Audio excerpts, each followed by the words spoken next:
2 দিনের মাথায় শেষ হচ্ছে সেই আলটিমেটাম, যার পর ট্রাম্প ঘোষণা দিয়েছেন রাশিয়ার ওপর চাপিয়ে দেয়া হবে 100% কঠোর শুল্ক। আর এই সময়ের আগেই যেন শেষ মুহূর্তের খেলায় ট্রাম্প নিজে নামেননি, কিন্তু মস্কোতে পাঠিয়েছেন তার ঘনিষ্ঠ দূত স্টিভ উইটকফকে। মিশন ক্রেমলিনে 3 ঘন্টা ধরে চলেছে এই বৈঠক পুতিনের সঙ্গে, যাকে কেন্দ্র করে আবারও উত্তপ্ত হয়ে উঠেছে ইউক্রেন যুদ্ধের কূটনৈতিক ব্যাকস্টেজ।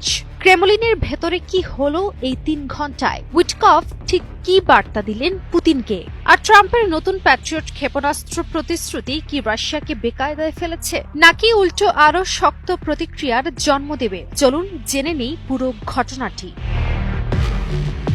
6 আগস্ট ইউক্রেন যুদ্ধের সময়সীমার সেই ডেডলাইন যখন মাত্র 48 ঘন্টা দূরে, তখন হঠাৎ করেই ট্রাম্পের দূত স্টিভ উইটকফকে দেখা যায় মস্কোর ক্রেমলিনে। রুশ প্রেসিডেন্ট ভ্লাদিমির পুতিনের সঙ্গে একান্ত বৈঠক করেন তিনি, যেখানে সময় লেগেছে পুরো 3 ঘন্টা। রাষ্ট্রীয় টেলিভিশনে প্রচার হয় তাদের করমর্দনের দৃশ্য।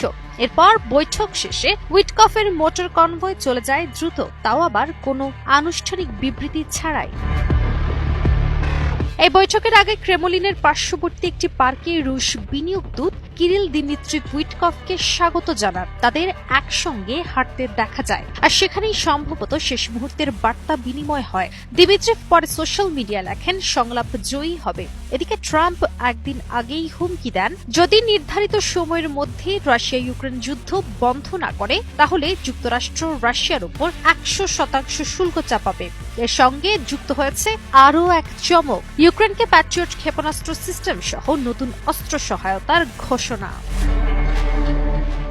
ওদের স্বপ্ন পূরণে পাশে থাকতে পেরে আমরা গর্বিত। ব্রিটিশ বার্তা সংস্থা রয়টার্স জানিয়েছে, এই পরিস্থিতিতে ট্রাম্প আবার ভারতকে বিশেষভাবে চাপে রেখেছেন। ভারত ও চীন দুই দেশই রাশিয়ার তেলের অন্যতম বড় ক্রেতা, এবং মার্কিন হুমকি অনুযায়ী যারা রাশিয়ার সঙ্গে বাণিজ্য করবে তাদের উপরও শুল্ক বসতে পারে। এই ঘোষণাকে ক্রেমলিন বলেছে অবৈধ ও আন্তর্জাতিক নিয়মের লঙ্ঘন।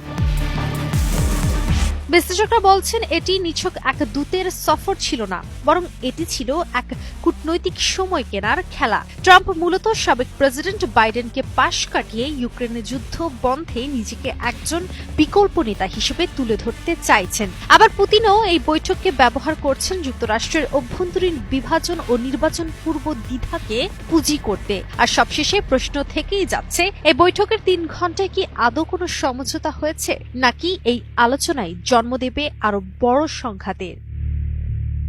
কাজী অহনা, নিউজ 24।